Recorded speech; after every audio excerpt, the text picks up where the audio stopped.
ஓம் நம சிவாய நமக. தென்னாடுடைய சிவனே போற்றி, எந்நாட்டவருக்கும் இறைவா போற்றி. வாயில்லா ஜீவன்களுக்கு பார்த்தீங்கன்னா நம்ம உணவளிப்பது என்பது நம்மளுடைய கர்ம வினைகளை தீர்க்கக்கூடிய ஒரு அற்புதமான பரிகாரமாக திகழ்கிறது.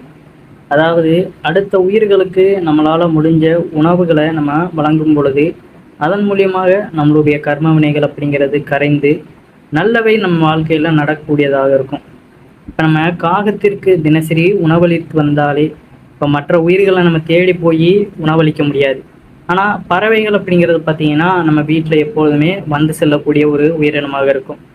அந்த பறவைகளான காக்கை இருக்கும், மற்ற பறவைகளும் பார்த்தீங்கன்னா நம்ம நம்ம வீட்டு மாடியிலையோ இல்லை வெளிப்புறத்துலேயோ பார்த்தீங்கன்னா உணவு வைக்கும் பொழுது அதை வந்து சாப்பிட்டு போகும். அப்படி வைக்கின்ற அந்த உணவை அது உண்ணும் பொழுது பார்த்தீங்கன்னா நம்மளுடைய கர்மவினைகளும் நம்மளுடைய முன்னோர்கள் ஆசீர்வாதத்தை பெறுவதற்கும் காகத்திற்கு நம்ம உணவளிப்பது மிக சிறந்ததாக கருதப்படுகிறது. அது மட்டும் இல்லாமல் பார்த்தீங்கன்னா நம்ம காகத்திற்கு தினசரி உணவளிப்பதனால சனீஸ்வர பகவானின் மனம் குளிர்ந்து நம்மளுக்கு அவருடைய அருளும் கிடைக்கப்பெறும் அப்படிங்கிறதான். ஏன்னா சனீஸ்வர பகவானின் வாகனமாக இருக்கக்கூடியதுதான் காகம். அதனால் நம்ம தினசரி காகத்திற்கு உணவளிப்பதனால நம்மளுடைய கர்மவினைகள்லையும் அவரை குறைத்து நம்ம வாழ்க்கையில் பல அற்புதங்களை நடத்துவார் அப்படிங்கிறது தான் நிதர்சனமான உண்மை. ஏன்னா இறைவன் எம்பெருமான் பார்த்தீங்கன்னா சனீஸ்வரர் மூலமாக தான் நம்மளுடைய இன்ப துன்ப வாழ்க்கையை தீர்மானிக்கிறார். அதாவது நம்ம செய்கின்ற அந்த கர்மவினைகளை அப்படியே நமக்கு வாழ்க்கை ரீதியாக திரும்ப அப்படியே வந்து சேர்ந்த வகையில் சனீஸ்வரர் தான் அருகில் கொண்டு இருக்கின்றார். அதனால தான் பார்த்தீங்கன்னா சனி தோஷம் ஒருத்தங்களுக்கு இருக்குதுன்னா அவங்க வாழ்க்கையில் நிறைய வழிகளில் கஷ்டங்களும் வரும், நன்மைகளுமே வரும். அவருடைய அருளை நம்ம தொடர்ந்து பெற்றுக்கொண்டே இருக்கணும்னா இவ்வாறான சின்ன சின்ன செயல்கள் நமக்கு பெரிய அளவில் வாழ்க்கையில் அற்புதத்தை நிகழும். அதனால் தினசரி பார்த்தீங்கன்னா காகத்திற்கு நம்ம உணவு வைப்பது மிக சிறந்ததாக கருதப்படுகிறது. அதிலும் காகத்திற்கு நம்ம உணவளிக்கும் பொழுது பார்த்தீங்கன்னா சில தவறுகளையும் செய்யணும். அந்த தவறுகள் என்னென்ன அப்படிங்கிறதையும் இதில் பார்க்கலாம். இப்போ கண்டிப்பான முறையில் பார்த்தீங்கன்னா நம்ம வீட்டில் அசைவ உணவுகளை சமைச்சு சாப்பிட்றோம். அன்றைய நாள் பார்த்தீங்கன்னா நம்ம சாப்பிட்ற அந்த இறைச்சியுமே கொண்டு போய் அந்த காகத்திற்கு நம்ம வைக்கக்கூடாது. அதுவாக எங்கேயாவது போய் சாப்பிடுது அப்படிங்கிறது அது வேறு. ஆனால் நாமளாக தெரிந்துமே இந்த தவறை நம்ம செய்யக்கூடாது. முக்கியமாக பார்த்தீங்கன்னா அசைவம் சாப்பிடுவது என்பதை நம்ம குறைத்து கொள்வது நல்லது. அது அவரவர் விருப்பம், அதை நம்ம இங்கே கூறுவது கிடையாது. ஆனால் மற்ற இவ்வாறான பறவைக்கு சனீஸ்வரனுடைய வாகனமாக இருக்கின்ற இந்த காகத்திற்கு பார்த்தீங்கன்னா நம்ம புலால் உணவுகளை வைக்கக்கூடாது. அதுபோல் பார்த்தீங்கன்னா பெண்கள் மாதவிடாய் காலத்திலையுமே பார்த்தீங்கன்னா காகத்திற்கு உணவளிக்கக்கூடாது. வீட்டில் இருக்கும் மற்றவர்கள்ட்ட கொடுத்து இந்த உணவை நம்ம வைக்க சொல்லலாம். அதுபோல் பார்த்தீங்கன்னா கணவன் மனைவி இணைந்த பிறகு தலைக்கு குளிக்காமல் பார்த்தீங்கன்னா காகத்திற்கு நம்ம உணவளிக்கக்கூடாது. அதுபோல் பார்த்தீங்கன்னா நம்ம சாப்பிட்டு மீதம் இருக்கும் சாப்பாட்டையும் கொண்டு போய் நம்ம காகத்திற்கு வைக்கக்கூடாது. எச்சில் பட்ட கையுடனே சாப்பாட்டை காக்கைக்கு நம்ம எடுத்துக்கொண்டு போகக்கூடாது. இந்த தவறுகளை செய்தால் பார்த்தீங்கன்னா அதனால் நமக்கு மிகப்பெரிய தோஷங்கள் கூட ஏற்பட வாய்ப்பு இருக்கிறது. அந்த தோஷத்தால் தான் நம்மளுடைய குடும்பத்தில் நிம்மதியும் சந்தோஷமும் இழந்து பல பிரச்சனைகளுக்கு நம்ம ஆளாக வேண்டிய சூழ்நிலை உண்டாகும். தினமும் சாப்பாடு வைக்கும் பொழுது பார்த்தீங்கன்னா எப்பொழுதுமே ஒரு சின்ன ஒரு டப்பாலையோ இல்லை ஒரு பாத்திரத்திலையோ பார்த்தீங்கன்னா அந்த பறவைகளுக்கு தண்ணீரையும் வைப்பது இன்னும் சிறப்பான விஷயமாக இருக்கும். வெறும் சாதத்தை நம்ம வைப்பதற்கு பதிலாக கூட பார்த்தீங்கன்னா வீட்டில் செய்த குழம்பை ஊற்றி பிணைந்து வைப்பதும் என்பதும் மிகவும் விசேஷமாக இருக்கும். காகத்திற்கு உலர் திராட்சை வைப்பதன் மூலம் தடைபட்டிருக்கும் நம்மளுடைய சுபகாரியங்கள் அனைத்துமே நடைபெறும் என்றும் நம்பிக்கையாக இருக்கிறது. தினமும் 5 உலர் திராட்சையை காகத்திற்கு தனியாக வைக்க வேண்டும். அந்த உலர் திராட்சையை காகங்கள் சாப்பிட்டு விட்டால் நாம் என்ன நினைத்தோமோ அந்த காரியம் பார்த்தீங்கன்னா அந்த திராட்சை வைத்தோமோ அந்த காரியமும் விரைவில் நடக்கும் அப்படிங்கிறது தான் ஐதீகம். போன போக்கில் பார்த்தீங்கன்னா ஏதாவது ஒன்றை நம்ம காகத்திற்கு வைத்து வாயில்லாத ஜீவனுக்கு உணவளித்து விட்டோம் என்று கூறுவதை விட தெய்வ நம்பிக்கை உள்ளவர்கள், காகத்தை தெய்வமாக நினைப்பவர்கள் இந்த முறையை பின்பற்றி உணவளிப்பது அவர்களுக்கு மிகுந்த ஒரு நல்ல பலனை கொடுக்கக்கூடியதாக இருக்கும். ஏன்னா இப்போ நாய்களுக்கு நம்ம உணவளித்தாலுமே அதை நம்ம காலபைரவராக பார்த்தாலுமே கூட காகத்திற்கு தான் பார்த்திங்கன்னா நம்மளுடைய முன்னோர்கள் அதிக முக்கியத்துவம் கொடுக்கின்றனர். அதற்காக மற்ற உயிரினங்களுக்கு உணவளிக்கக்கூடாது அப்படிங்கிறது கிடையாது. மற்ற உயிரினங்களுக்கு நம்ம இருப்பதை கொடுத்தாலும் காகத்திற்கு கொஞ்சம் பார்த்தீங்கன்னா நம்ம எச்சில் படாத உணவுகள் அளிப்பது நமக்கு நன்மைகளை கொடுக்கக்கூடியதாக இருக்கும் அப்படிங்கிறத ஐதீகம். இப்போ பார்த்தீங்கன்னா நம்ம காகத்திற்கு தெருவில் வளர்கின்ற இந்த ஆதரவற்று இருக்கின்ற அந்த நாய்களுக்கு நம்ம உணவு அளிப்பது மிகவும் ஒரு சிறப்பான விஷயமாக இருக்கும். நிறைய பெண்மணிகள் நிறைய பேர் பார்த்தீங்கன்னா நாய்களுக்கு தினமும் வந்து ஒரு குறிப்பிட்ட நேரத்தில் வந்து உணவளிப்பாங்க. அந்த நாய்கள் எல்லாருமே அந்த பெண்மணியோடையோ இல்லை அந்த உணவளிப்பவர்களோடையோ அப்படியே சுற்றி திரிந்து கொண்டு அப்படியே நல்ல ஒரு ஆனந்தத்தோடு பயணம் செய்வாங்க. அப்போ அவர்களுக்கு அந்த மனநிலையானது மிகுந்த ஒரு சந்தோஷத்தை கொடுக்கும். இதுதான் ஒரு உண்மையான மகிழ்ச்சியை தரும். பிறருக்கு நம்ம உணவளிக்கும் பொழுது அந்த மகிழ்ச்சியின் காரணமாக நம்மிடம் அவர்கள் பார்ப்பதும் அந்த பேசுவதும் தான் நம்மளுக்கு ஒரு வாழ்க்கையில் கிடைத்த மிகவும் ஒரு அற்புதமான மகிழ்ச்சி அப்படிங்கிறத நம்ம உணர்ந்து கொள்ளணும். எப்பொழுதுமே பார்த்தீங்கன்னா இந்த உள்ள ஜீவராசிகளுக்கு நம்ம உணவளிப்பது மிகவும் ஒரு சிறப்பான விஷயமாக இருக்கும் அப்படிங்கிறத நம்ம உணர்ந்து கொள்ள வேண்டியது. அதிலும் முக்கியமாக காக்கைக்கு நம்ம முன்னோர்களுக்கு நம்ம உணவளிக்கிறோம் அப்படிங்கிறத புரிந்து கொண்டு நம்ம உணவளிக்கிறது மிகவும் ஒரு சிறப்பான விஷயமாக இருக்கும். சில நேரங்களில் பார்த்திங்கன்னா நம்ம தினமும் உணவளித்து கொண்டு இருப்போம். சில பேர் சனிக்கிழமை தோறும் மட்டும் உணவளிப்பவர்களும் இருப்பார்கள். அப்படி நம்ம செய்கின்ற இந்த உணவை பார்த்திங்கன்னா அதிகாலையில் எழுந்து குளித்து விட்டு இறைவனிடம் பூஜைகள் செய்வதுன்னா செய்துவிட்டு அதற்கப்புறம் நம்ம அடுப்படியில் போய் சாப்பாடு சமைச்சு அதுக்கப்புறம் பரிமாறுவது தான் சிறப்பான விஷயமாக இருக்கும். அதிகாலையில் எழுந்து நம்ம குளித்து விட்டு அதற்கப்புறம் நம்ம சாப்பாடு செய்வது தான் சிறப்பான விஷயம். இன்றைய நவீன காலத்தில் பார்த்திங்கன்னா காலையில் எழுதுறதுக்கே ஒரு மிகவும் ஒரு கடினமான விஷயமாக தான் மாறிவிட்டது. ஆனால் இப்போ உள்ள பெண்கள் இதை இன்னமும் கிராமப்புறங்களில் பழக்க வழக்கமாகத்தான் இருக்கின்றனர். நகரத்திலையும் ஒரு சில பெண்கள் இருக்கின்றனர். எப்போதுமே பார்த்திங்கன்னா அதிகாலையில் எழுந்து குளித்து விட்டு அன்றைய வேலையை நம்ம செய்வது சிறப்பாக இருக்கும். பிரம்ம முகூர்த்தத்தில் எழுந்து குளித்து விட்டு இறைவனை பூஜிப்பது அப்படிங்கிறது ஒரு சிறப்பான செயல் தான். இதற்கு ஆன்மீகத்துக்கும் இதற்கும் நிறைய ஒரு தொடர்பு உண்டு அப்படிங்கிறத நம்ம உணர்ந்து கொள்ளணும். பிரம்ம முகூர்த்தம் அப்படின்னாலே இறைத்தன்மை அதிகம் உள்ள நேரம் அப்படிங்கிறதையும் நம்ம புரிந்து கொள்ள வேண்டிய விஷயம். அன்றைய நேரத்தில் நம்ம எழுந்து குளித்து விட்டு இறைவனை பூஜிப்பது நம்மளுக்கு முழு பலனை கொடுக்கும் அப்படிங்கிறதையும் நம்ம முழுவதுமாக உணர்ந்து கொள்ளணும்.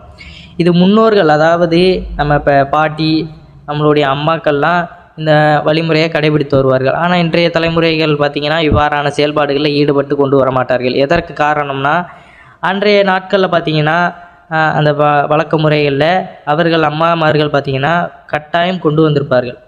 இந்த மாதிரி பெண் பிள்ளைகளுக்கு இவ்வாறான விஷயங்களை கற்றுக் கொடுத்து அவர்களும் பின்பற்றும் வகையில் அந்த கண்டிப்பும் அரவணைப்பும் அன்பும் எல்லாமே சேர்ந்திருந்து வளர்ந்ததுனால தான் இன்றைக்கும் அவர்கள் இவ்வாறான வழிகளில் கொண்டு வராங்க அப்படிங்கிறத நம்ம உணர்ந்து கொள்ளும். ஆனால் இன்றைய காலகட்டத்தில் நம்ம எல்லாரையுமே ஒரு தனித்து அவர்கள் பாணியில் நம்ம விட்டுறதுனால தான் அவர்கள் வேலையில் ஈடுபட்டு கொண்டிருக்கின்றனர். இது அவர்களுடைய சுதந்திரம், அதை நம்ம ஒன்றும் சொல்வது கிடையாது. ஆனாலும் இந்த பழக்க வழக்கங்களை நம்ம முதலிருந்தே கற்றுக் கொடுத்து வருவது தான் ஒரு சிறப்பான விஷயமாக இருக்கும். சிறு குழந்தைகளுக்கு நீங்கள் ஆரம்பத்திலிருந்தே அம்மாமார்கள் பார்த்திங்கன்னா ஆரம்பத்திலிருந்தே நீங்கள் இந்த பழக்கத்தை கொண்டு வரும் பொழுது அவர்களுக்கு அவர்களுடைய வயதிலும் அவர்களும் அந்த ஸ்டேஜுக்கு வரும்பொழுது அவர்களும் புரிந்து கொண்டு அதே பழக்கத்தை கொண்டு வருவார்கள். இது ஒவ்வொருவரும் நம்ம செய்யும்போது தான் அவர்களுக்கும் புரியும். இதை ஒரு வழியில் நம்ம தவற விட்டுட்டாலும் அன்றைய ஜெனரேஷன்லேருந்து அது மறந்து போயிடுது. அதனால் தொடர்ச்சியாக நம்ம இதை பழக்கப்படுத்தி கொண்டு வரும்போது இந்த ஒழுக்கமுறை அப்படிங்கிறது எல்லோருக்குமே தேவையான ஒன்று. பிற உயிர்களுக்கு உணவளிப்பது அப்படிங்கிறது தான் இந்த உலகத்திலே மிகவும் ஒரு மகத்துவமான ஒன்று. அதை நம்ம ஆரம்பத்திலே நம்மளுடைய குழந்தைகளுக்குமே பழக்கப்படுத்துவது ஒரு சிறப்பான விஷயம். இதில் ஆன்மீகத்தன்மையான நன்மைகளும் இருக்கின்றது.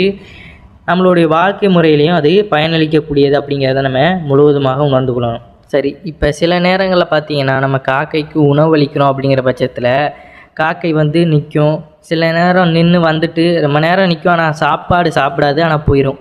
அப்போ இவ்வளோ நாள் சாப்பிட்ட காக்கை ஏன் திடீர்னு சாப்பிடலை, இல்லை வேறு எதுவும் பிரச்சனையா அப்படிங்கிற அந்த மனஸ்தாபம் நமக்குள்ளே வரும். இல்லை தேவையில்லாத பயம் நமக்குள்ளே ஏற்படும்.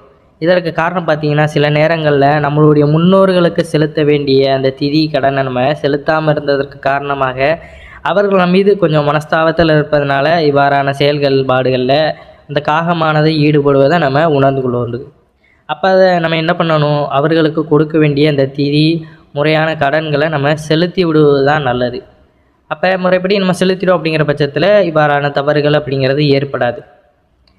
ஏன்னா நம்ம முன்னோர்களை நம்ம நினைத்து பார்க்கணும். நம்ம வழியில் வந்தவர்கள் எப்படிப்பட்டவர்கள் அப்படிங்கிறத நம்ம நினைக்காமலே ஏதோ நம்ம வாழ்க்கையில் வாழ்கிறோம், நம்மளுக்கு கிடைக்கிது அப்படிங்கிற அந்த சந்தோஷத்துலேயே நம்ம போயிட்டுருக்கும் பொழுது அது நமக்கு எந்த வகையிலையும் ஒரு தெளிவானதை ஏற்படுத்தாது. திதி கொடுக்குறவங்களுக்கு நம்ம அந்த திதியானதை பூர்த்தி செய்து விடுவது மிகவும் ஒரு சிறப்பான விஷயமாக இருக்கும். நாம் தெரிந்தும் தெரியாமலும் செய்கின்ற பாவங்கள் அனைத்துமே நமக்கு கர்ம வினைகளாக வந்து சேரும் அப்படிங்கிறத நம்ம உணர்ந்து கொள்ளணும். நாம் செய்கின்ற நன்மைகளும் இனிமே சேர்க்காத பாவங்களும் தான் நம்மளுடைய வாழ்க்கையை அடுத்து தீர்மானிக்குது அப்படிங்கிறதையும் நம்ம முழுவதுமாக உணர்ந்து கொள்ள வேண்டிய ஒரு விஷயம்.